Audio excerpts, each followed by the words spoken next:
سڵاوتان نەبێت لە شەرپرێسەوە هەواڵی ڕۆژتان پێشکەشەکەم. سەرۆکی حکوومەتی هەرێمی کوردستان لەبارەی خنکانی 27 کۆچبەر لە نێوان بەریتانیا و فەڕەنسا پەیامێکی بڵاوکردەوە و ڕایگەیاند زۆر خەمبارم بە ڕووداوەکە. مەسرور بارزانی سەرۆکی حکوومەتی هەرێمی کوردستان لە پەیامێکدا ئاماژەی بەهۆش کردووە زۆر خەمبارم بە گیانەدەستدانی 27 پەنابەر لە کەناڵی ئینگلیزی نێوان فەڕەنسا و بەریتانیا لە شەوی ڕابردوودا کە پێدەچێت ژمارەیەکیان کورد بن. کار بۆ ئەوە دەکەین ناسنامەکانیان دەستنیشان بکەین، هاوخەمی خۆشمان بۆ کەسوکارەکانیان دەردەبڕێ. ئاماژەی بەهۆش کردووە پێویستە هەمووان پێکەوە ڕێگری لەو قاچاقچیانە بکەین کە خەڵک بەرەو مەرگ دەبن. تا ئێستا ژمارەیەکی دروست لەبارەی ژمارەی ئەو کۆچبەرانەی گیانیان لەدەستداوە نەخراوەتە ڕوو، بەڵام باز لە گیانەدەستدانی 27 کۆچبەر دەکرێت کە ڕەنگە هەمووی یان زۆرینەیان هاوڵاتی کوردی دانیشتووی هەرێمی کوردستان و ڕۆژهەڵاتی کوردستان بن.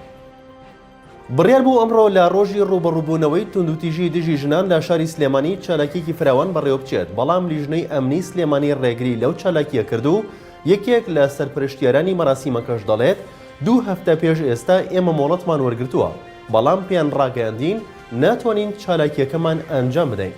هانە شوان سەرپرشتیاری چالاکیەکەی ئەمڕۆ لە لێدوانێکیدا بۆ شارپرێس هەواڵەکەی پشتڕاست کردەوە و ڕایگەیاند 2 هەفتە لەمەوبەر ئێمە مۆڵەتمان وەرگرتە بوو، بەڵام نوێنەری لیژنەی ئەمنی سلێمانی هاتە لامان و پێڕاگەیاندین نابێت ئەو چالاکیە ئەنجام بدەین. ئەوەشی ڕوونکردەوە بە جۆرەی ئەو بڕیارە نوێی لیژنەی ئەمنی دەری کردووە بەهۆی ئەم دۆخەی لە سلێمانی دروست بووە. هەر چالاکیەک لە 15 کەس زیاتر کۆبێتەوە ڕێگە بە ئەنجامدانی نادرێت. ئەمە لە کاتێکدا هەر ئەمڕۆ سەرۆکی حکوومەتی هەرێمی کوردستان بە بۆنەی ڕۆژی جیهانی نێشتنی توندوتیژی دژی ئافرەتانەوە پەیامێکی بڵاو کردەوە و ڕایگەیاند حکوومەتی هەرێم پابەندە با ڕێزگرتن لە بنەماکانی مافی مرۆڤ و یەکسانی و دادپەروەری کۆمەڵایەتی.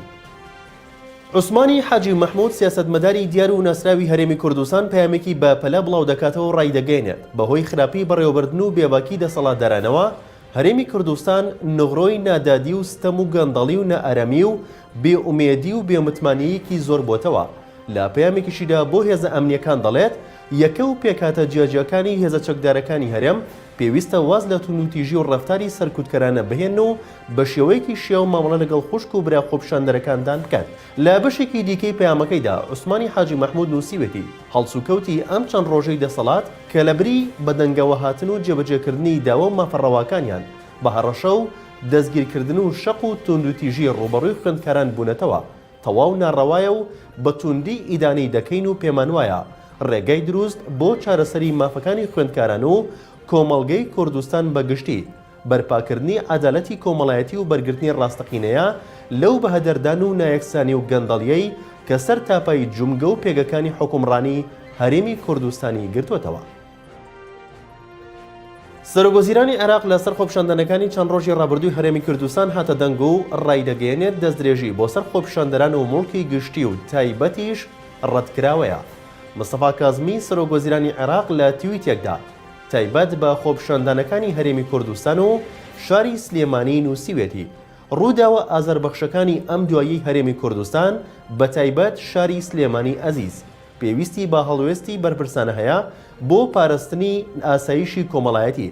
سەرۆکوەزیرانی عێراق ئاماژەی بەهۆش کردووە خۆپیشاندانی ئاشتیانە مافێکی دەستوری دەستەبەرکراوە بۆ هەمووان، بەڵام دەستدرێژی بۆ سەر خۆپیشاندەران و موڵکی گشتی و تایبەتیش ڕەتکراوەیە. لە شەرپرێسەوە هەواڵی ڕۆژتان پێشکەشکرا شاد و بەختەوەربن.